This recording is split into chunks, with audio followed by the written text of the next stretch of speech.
Hello बच्चों, let's read the question. So the question says the enzyme ptyalin used for digestion of food is present in. यानी इस question में हमें ये बताना है कि जो हमारा टाइलिन एंजाइम होता है वो हमारा डाइजेशन ऑफ फूड में यूज होता है. तो हमें ये बताना है कि वो किस चीज में प्रेजेंट होता है, या क्या वो सलाइवा में प्रेजेंट होता है, या फिर वो हमारा ब्लड में प्रेजेंट होता है, या इंटेस्टाइन में, या एड्रिनल ग्लैंड्स में. तो आओ देखते हैं. तो सबसे पहले तो हम इस क्वेश्चन की कंसेप्ट की बात कर लेते हैं. तो इस क्वेश्चन का की कंसेप्ट हो जाएगा हमारा टाइलिन एंजाइम. कि हम इस क्वेश्चन में टाइलिन एंजाइम की बात करेंगे. टाइलिन एंजाइम, ठीक है. तो जो हमारा टाइलिन एंजाइम होता है ना, ये हम इस नेम से ज़्यादा यूज टू नहीं है. इसका जो हम अच्छा नाम जानते हैं, या फिर हमारा मोर फेमिलियर नेम जो है वो इसका वो होता है अमाइलेज. अमाइलेज को तो हम अच्छे से जानते हैं.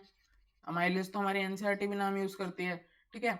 तो ये जो अमाइलेज एंजाइम होता है, ये तो हमको बहुत 9th क्लास 10th क्लास से ही पता होता है कि जो सलाइवा होता है, हमारा जो सलाइवा होता है, ह्यूमन सलाइवा, वो अमाइलेज को कंटेन करता है. यहाँ हम लिखते हैं कि सलाइवा कंटेन्स अमाइलेज. यानी इसका मतलब सीधा सीधा क्या हो गया?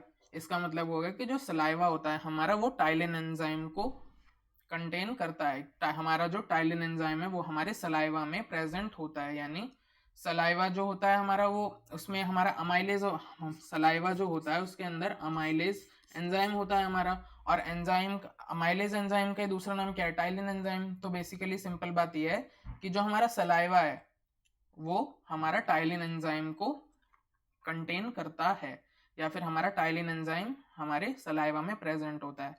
तो इस क्वेश्चन का करेक्ट आंसर क्या हो जाएगा? इस क्वेश्चन का करेक्ट आंसर हो जाएगा हमारा ऑप्शन ए, जिसमें लिखा है saliva. So option A will be the correct answer to this problem. I hope you understood it well. Best of luck.